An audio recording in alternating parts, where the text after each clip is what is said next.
The content in this magazine could contain references of topics and difficult subject matter that may be triggering.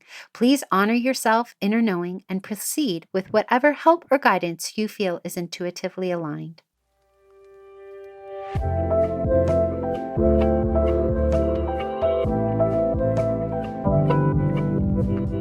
Welcome to Sovereign Magazine Podcast. I'm Nicole George, CEO and founder of Sovereign. I'm so happy you are here. We are the magazine, podcast, and community guiding 5 million women to their sovereign selves. From heart-led conversations to magical meditations, our inspiring guests will show you how they can help you step into your sovereign self. Are you ready to listen to your inner voice and step into your power? Then keep listening to hear all of the intuitive messages meant for you today.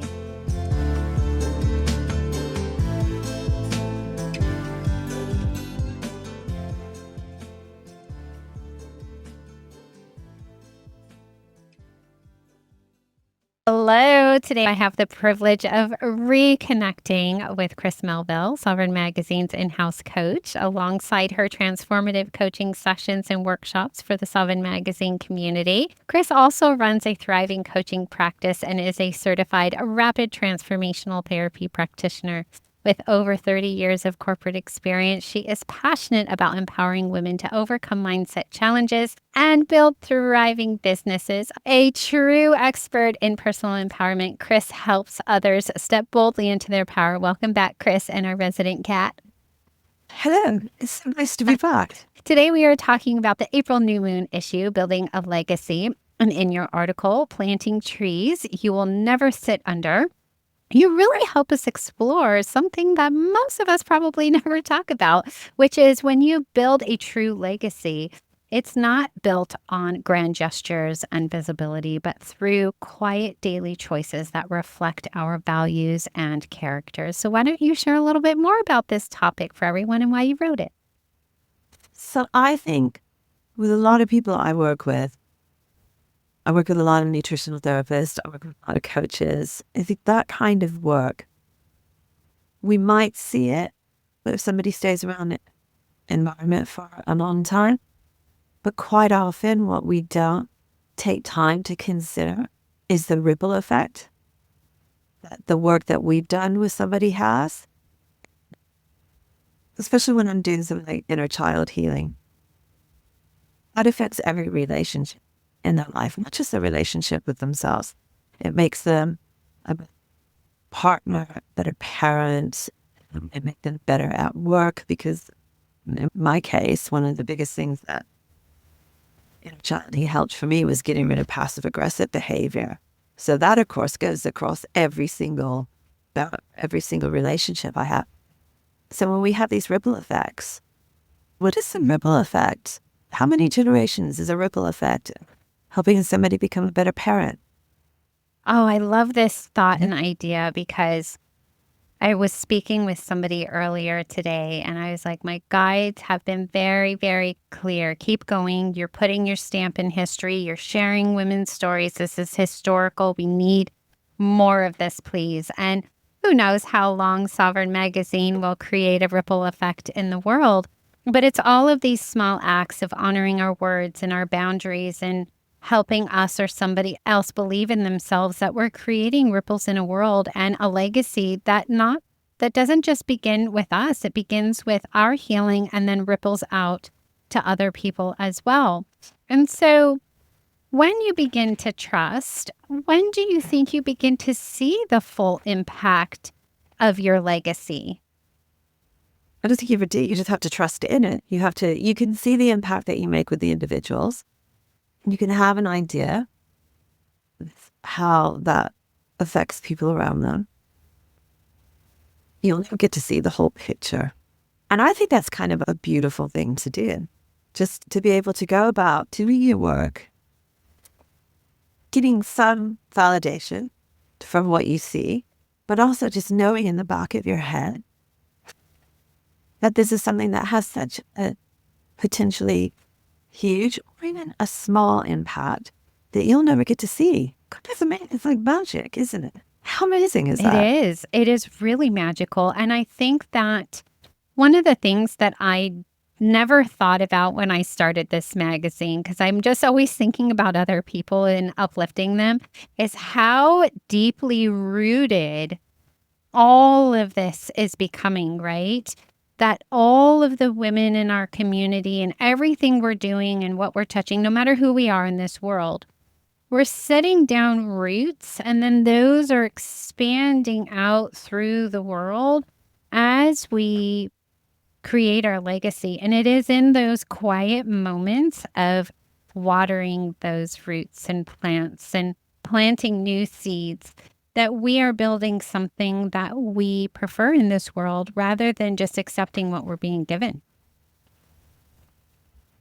It is. And it is such a sign that we're staying true to ourselves and our values. When you think about people throughout history that have inspired you, that have left a legacy, you might think about like Nelson Mandela or Indira Gandhi. Even if you look at like Abraham Lincoln, think about the Gettysburg speech. How impactful is the Gettysburg speech? As well as everything, it's like we look at Lincoln and we think of him as like he emancipated the slaves, and he won the Civil War, and he didn't do that thinking this is going to be my legacy. He did it because it was the right thing to do. It was the only thing he could do. He wrote those words because they were words that he believed in. They were speechwriters back then. He wrote those words because they came from what he believed to be true. And we know that because his actions backed up the words. We don't set out to create a legacy. We stay true to what we believe in. We act in a way that's true to our values and to what we trust in. And that's what builds the legacy and the connection with someone else. For sure. At my daughter's school the other day, they were having to Google themselves and their parents' names to show like a social footprint. And of course, my name is widely out there. Her dad is not on any socials. And she was like, Mom, oh my gosh, you're everywhere. You're so visible. And I was like, yeah, honey, I kind of am. So it hit her for the first time just how visible my profile is, if you will.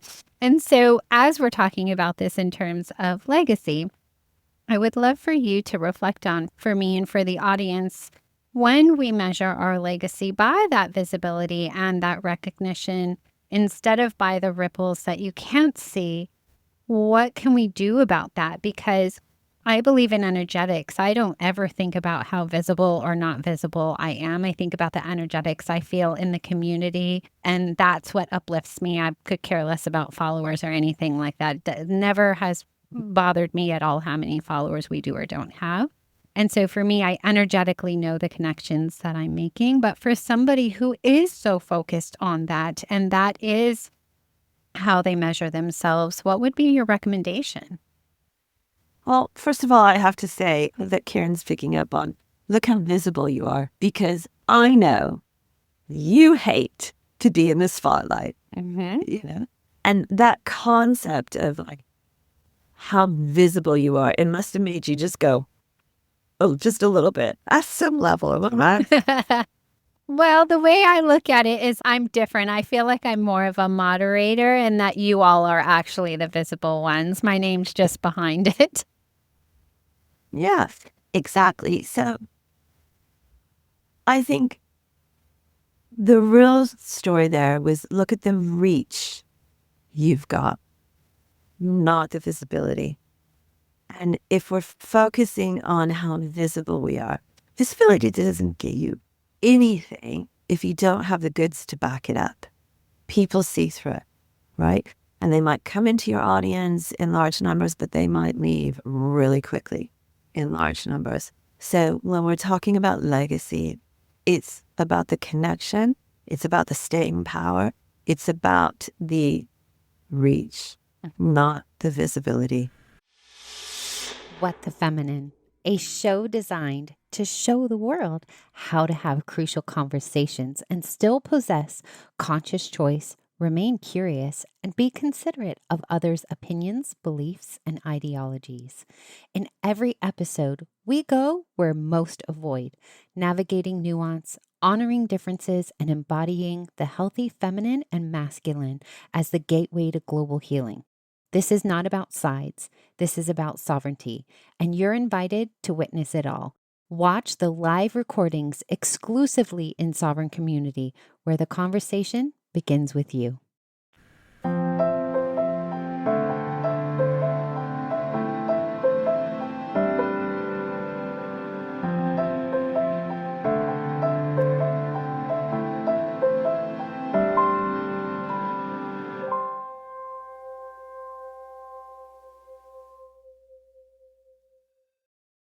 Okay, let's move into steps to your sovereign self because I'd love for you to answer this question. So, what would you suggest for people to continue to do even if nobody ever acknowledges them for it? So, basically, what I'm talking about is those energetic ripples, right? What if nobody is getting external validation to keep going? How do they know they should? Well, I think at some level they're going to be getting some kind of validation. So if it's going through their work or in any way, actually, if you're supporting your friends all the time, right? If you are the person that all your friends come to and they're friends you've been friends with for 20 years, they might have gotten a little slack in saying thank you or I really appreciate you taking the time, right? So you might start to feel like, they're just taking me for granted. You know the change that it's making for them. It's the same thing in your business. The fact that they keep coming back to you looking for the advice, that's the validation.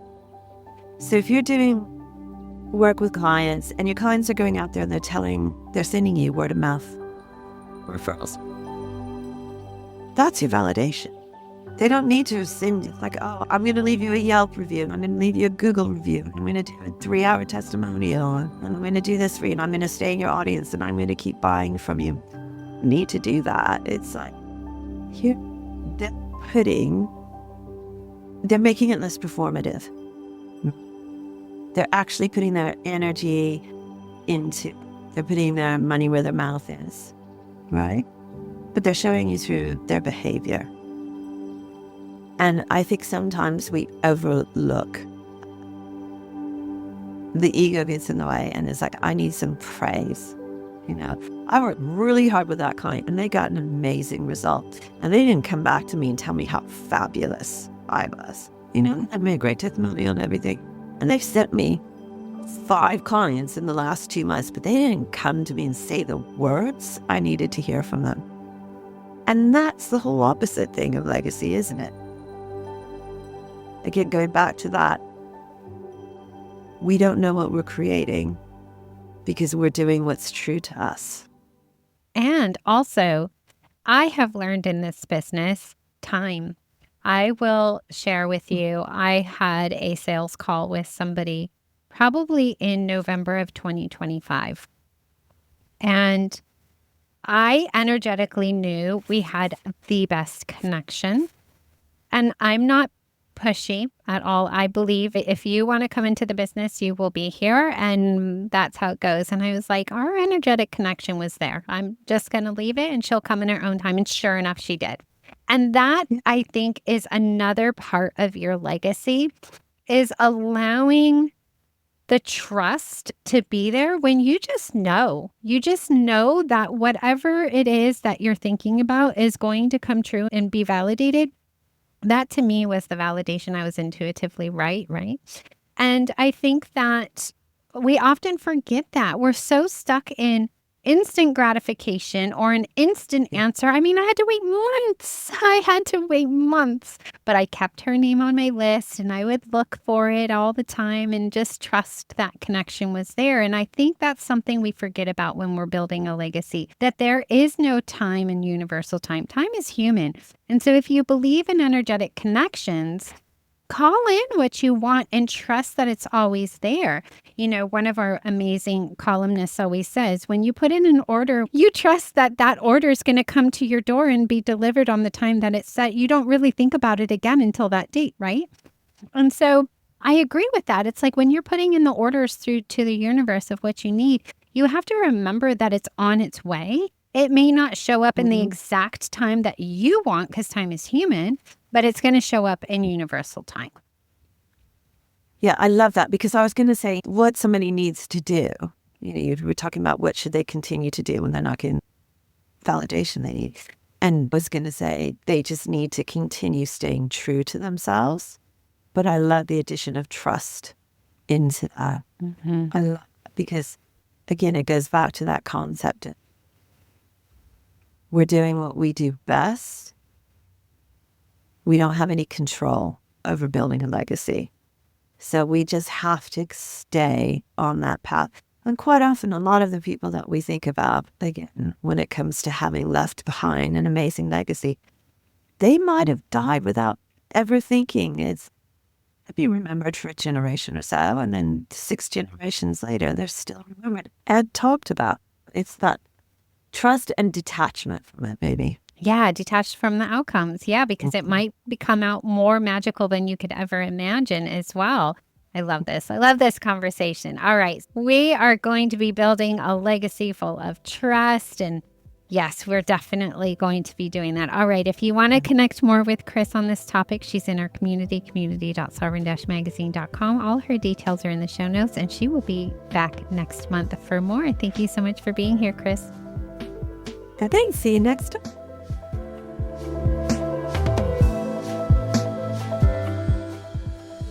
Thanks for listening. I'll be back tomorrow with another soul-led entrepreneur here to help you step into your sovereign self.